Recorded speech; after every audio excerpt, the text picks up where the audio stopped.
Hey guys, what's up? Welcome to Hunark. This is Outlaw again, and I'm bringing you another build that should be outlawed. This time, we've got ourselves a Zerg build.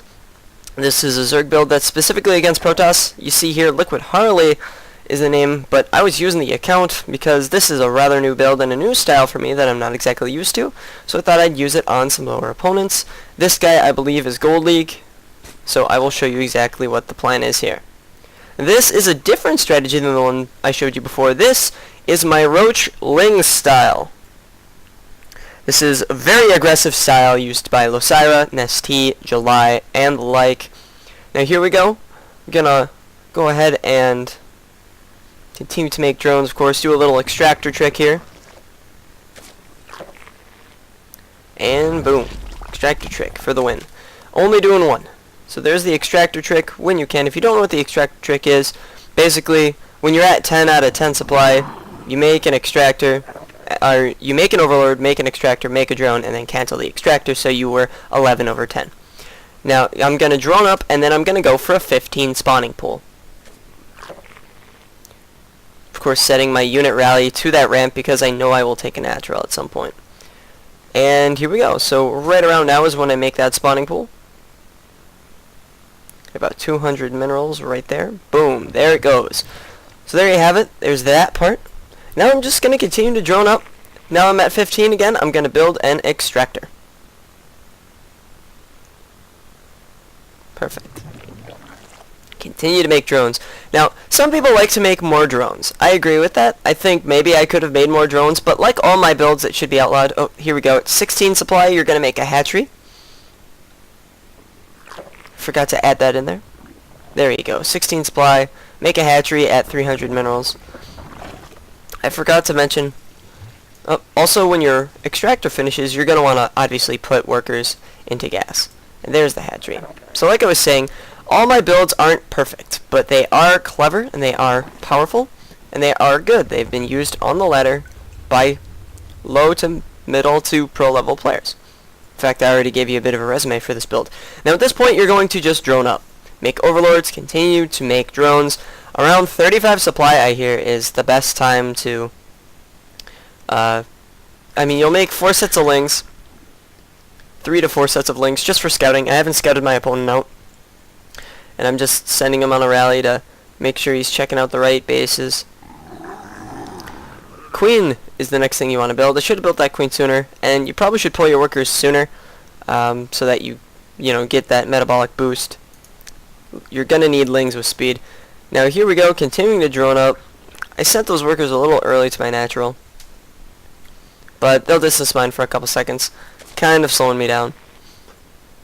My roach warren hasn't gone down yet. See, I'm still waiting on those roaches. Usually I put them down at 4:30, 4:45, something like that. Now, pretty soon here, I do find his base, and I realize that I'm being 4-gated. Oh no! And he didn't even bother to wall off. This should be an easy win. Let's go ahead and spread some larvae there. Let's make a roach warren, especially so we can defend against a 4-gate. I'm going back into gas because you're going to make roaches, and those do require a little bit of gas. I am making a second queen at my natural. And look at that, there's that probe. I want to get rid of him. He's scouting me out. He sees that I got a roach warren. So he probably has an idea that he's going to be out of luck on this. Once that finishes, I will be able to easily win this game here. I already know I'm well ahead. I'm on 2 bases, and even if I don't completely destroy him after this first attack, I will be just fine. I've seen people throw DTs at this build, and I've been managed to win, but it's very, very aggressive. You can still drone up behind it if you realize you're not going to kill your opponent. I recommend that because I've seen a lot of players take a third, but because this is Tel'Darim Altar, I can't easily take a third like that, and I don't want to expand towards my opponent, so I'm just going to kill him straight out. I even put an Evo chamber down so that I can get upgrades after this attack hits. So let's make some roaches. Make 5 roaches at about 6.5 minutes. And there they are. Going to send in those roaches. Obviously, remember to spread larvae. I do a pretty good job of keeping on top of that.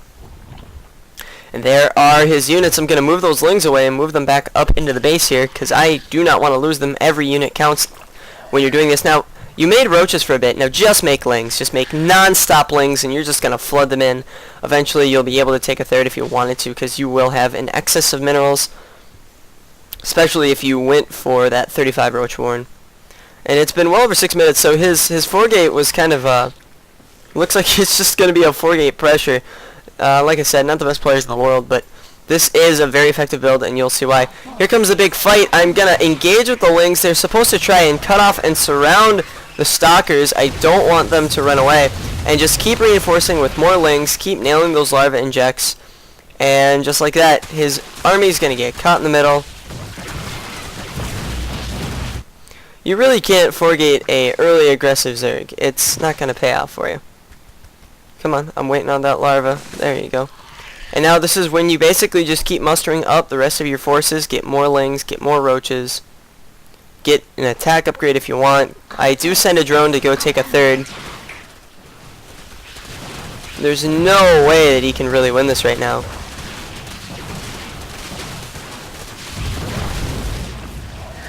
And see, basically you just continue to destroy your opponent. It's a very aggressive style. It's not cheesy, but it's very, very powerful. If he had walled off, he may have been able to hold, but the roaches would have been able to guarantee the destruction here. But this build, since he's not that good, he might be expecting this. It's not something absolutely crazy. But this is just a timing that Protoss are just unaware of sometimes. And so I realize it's a good thing to exploit. That is the Losira, Nestea, even Lenok has used it.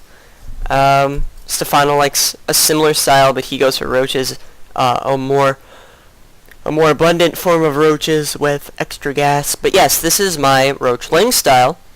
Of course, like I said, I made it an all-in because I could kill him at the... Well, I didn't make it an all-in. I made it a really aggressive attack. I continued to feed into it because I realized I could win. And I scouted that he had no defenses. So that's what happened. He played a very risky style, hoping to overpower me and catch me by surprise. But yes, that's it. Of course, you can always make adjustments to it. I definitely like this build, and I think it's a build that Zerg players should know. It's a little older than most, but it's still pretty darn good. There's a new ZvT build that I will be coming up with. Or no, a ZvZ build. I think I'll do a ZvZ build next. And, it will be one of my most intense Zerg builds to date. But yes, other things that you can do is obviously you can go ahead and take a third, like I had planned. You got the Evo chamber, so you can get the upgrades. +1's always a good upgrade to get. This game is over at 9 minutes, so it's very, very aggressive. But this is acceptable from a Zerg, because they're expected to get that large force out very quickly.